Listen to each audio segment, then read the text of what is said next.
बहुत ही महत्वपूर्ण जजमेंट आपके लिए लेके आई हूँ मैं, क्योंकि बहुत ही ज्यादा अच्छा जजमेंट है। पति पत्नी की लड़ाई तो आपने आम सुनी होगी, लेकिन ये जो जजमेंट है ये पति के पक्ष में बहुत ही जबरदस्त है और आपके केस में भी सेम हो सकता है।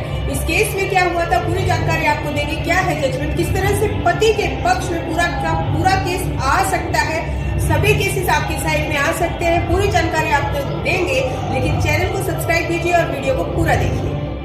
पति पत्नी में डिस्प्यूट होना एक आम बात है और भारत जैसे देश में तो वाक्य में ही ये एक आम बात है। तो तीसरे चौथे दिन पति पत्नी की लड़ाई होती रहती है, लेकिन वो फिर से ठीक हो जाते हैं। तो मियाँ बीवी के झगड़े हर घर में होते हैं, कोई प्रॉब्लम नहीं। लेकिन प्रॉब्लम जब आती है जब ये झगड़े पहुंच जाते हैं कोर्ट तक, जबकि पति की कोई गलती नहीं होती है।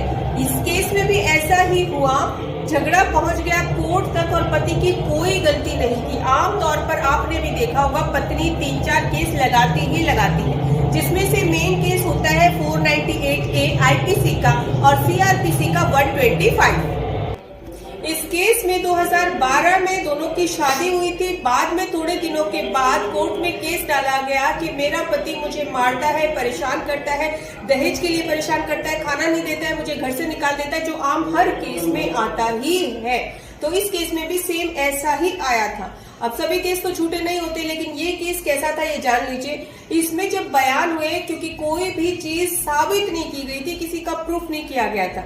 अब लड़की के पिता के जब बयान हुए तो वो आए पति के पक्ष में, जबकि लड़की के बयान जो थे वो दूसरे थे। यानी कि दोनों के बयान ही अलग अलग आए और दोनों के बयान पर आधारित जो निर्णय आया वो पति के पक्ष में आया। यानी कि 498A को खारिज कर दिया गया और उसका जजमेंट भी दे दिया गया।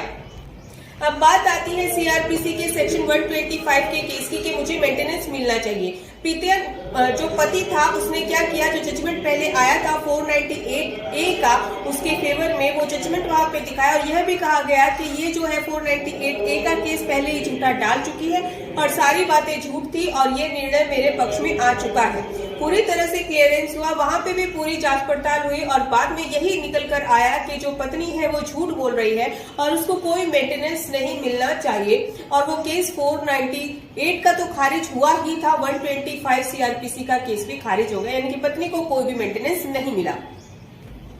अब इस पर पत्नी रिवीजन डाल देती है हाई कोर्ट में। हाई कोर्ट में भी 125 का जो सीआरपीसी का केस था उसमें पूरी जो है जांच पड़ताल की जाती है, पूरे सबूतों को देखा जाता है, पूरे गवाहों को देखा जाता है और निर्णय यही निकल कर आता है कि पत्नी ने झूठ बोला है, उसके साथ कोई भी ऐसी चीज घटना नहीं हुई है जो कि वो बार बार बोल रही है। और जो जजमेंट पिछले आए थे वो भी हाई कोर्ट में देखे गए हैं, समझे गए हैं और इनको देखते हुए, इनको मद्देनजर रखते हुए हाई कोर्ट ने भी यही निर्णय दिया कि पत्नी को मेंटेनेंस नहीं मिलना चाहिए, क्योंकि उसने झूठे केस डाले हैं और ऐसा कुछ भी उसके साथ नहीं हुआ है, कोई भी सबूत ऐसा नहीं है। तो वहां भी पति के पक्ष में ही निर्णय आया था, जजमेंट आया था। जजमेंट की जो कॉपी है, लिंक है, मैं आपको डिस्क्रिप्शन में जरूर दूंगी ताकि ये आपके फेवर में आ सके, क्योंकि ऐसा जो केस है वो कभी कभार आपके सामने आता है कि पति के पक्ष में जो है दोनों ही जजमेंट आ गए हैं। किस तरह से जजमेंट आया, क्या थी कार्रवाई, पूरी तरह से आप जो डिस्क्रिप्शन में है वो देख सकते हैं, इसका इस्तेमाल कर सकते हैं। हो सकता है ये आपके केस में बहुत ही ज्यादा काम आ सके। और ऐसा अगर कोई व्यक्ति है जिसमें 498 का झूठा केस डाला गया है और पत्नी अभी मेंटेनेंस भी मांग रही है, वो भी इस जजमेंट का सहारा ले सकते हैं। इसी तरह से हमारे साथ बने रहिएगा। डाइवोर्स, मेंटेनेंस की क्वारी अगर आप करना चाहते हैं तो व्हाट्सएप नंबर पर अपॉइंटमेंट लेकर आप हमसे क्वारी कर सकते हैं। धन्यवाद।